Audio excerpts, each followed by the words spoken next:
Okay, இப்போ ஃபோட்டோஷாப்பில் உங்களோட ஃபோட்டோவை இம்போர்ட் பண்ணிக்கோங்க.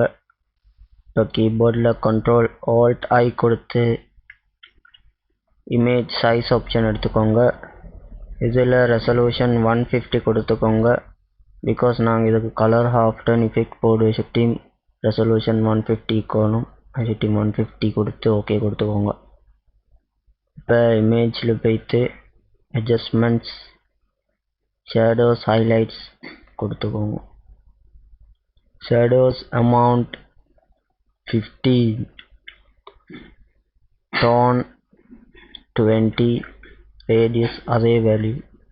Highlights amounts 15, tone 20, radius 30. Okay, இந்த லேயரை நான் இந்த பேக்ரவுண்ட் லேயரை டிலீட் கொடுத்துக்கொள்வேன். இப்போ இந்த லேயரை Ctrl+J கொடுத்து டூப்ளிகேட் பண்ணி இந்த கீழிக்க லேயரை ஹைட் பண்ணிக்கோங்க பேக்கப்புக்கு. இப்போ மேலிக்க லேயரை ரைட் கிளிக் பண்ணி கன்வெர்ட் டு ஸ்மார்ட் ஆப்ஜெக்ட் கொடுத்துக்கோங்க. இதுக்கு நாங்கள் ஃபில்டர் அப்ளை பண்ணணும். அதுக்கு ஃபில்டரில் வைத்து ஃபில்டர் கேலரி, இதில் ஆர்டிஸ்டிக் ஃபோல்டர் லீக்கிய போஸ்டர் எட்ஜஸ் கொடுத்துக்கோங்க. இதில் எட்ஜ் திக்னஸ் 0 கொடுத்துக்கோங்க. எட்ஜ் இன்டென்சிட்டி உங்களோட இமேஜுக்கு எவ்வளோ வேணுமோ அவ்வளோ கொடுத்துக்கோங்க. நான் 1 கொடுத்துக்கொள்ள 1. ஓகே, நான் இதுக்கு போஸ்டரைசேஷன் 3 கொடுத்துக்கொள்வேன். ஒவ்வொரு இமேஜுக்கும் இந்த வேல்யூ மாறும்.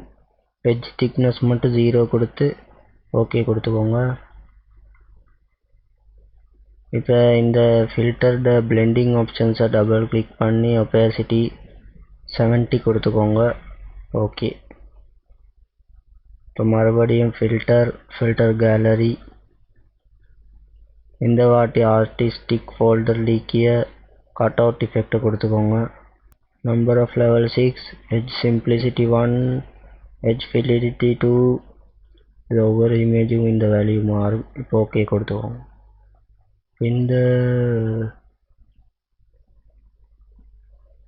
இந்த ஃபில்டருடைய பிளெண்டிங் ஆப்ஷன்ஸை டபுள் கிளிக் பண்ணி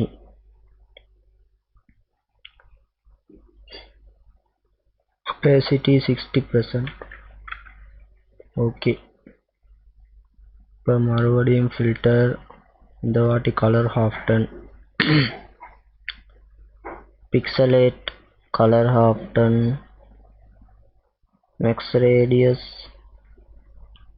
6. இந்த 4 சேனலுக்கும் 45 கொடுத்துக்கோங்க. ஓகே, இதோட கலர் ஆப்ஷன் பிளெண்டிங் ஆப்ஷன்ஸை டபுள் கிளிக் பண்ணி blending mode, soft light, opacity 60 கொடுத்துக்கோங்க.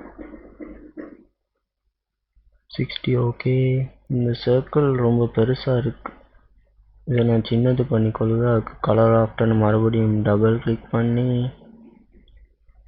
4 கொடுத்துக்கோங்க. ஓகே, 4 கரெக்டாக.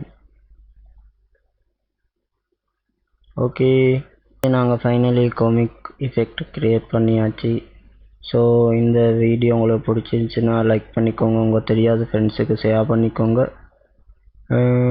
மீண்டும் இதே மாதிரி இன்ட்ரெஸ்டான டுட்டோரியலில் சந்திப்போம். அதுவரை காத்திருங்கள்.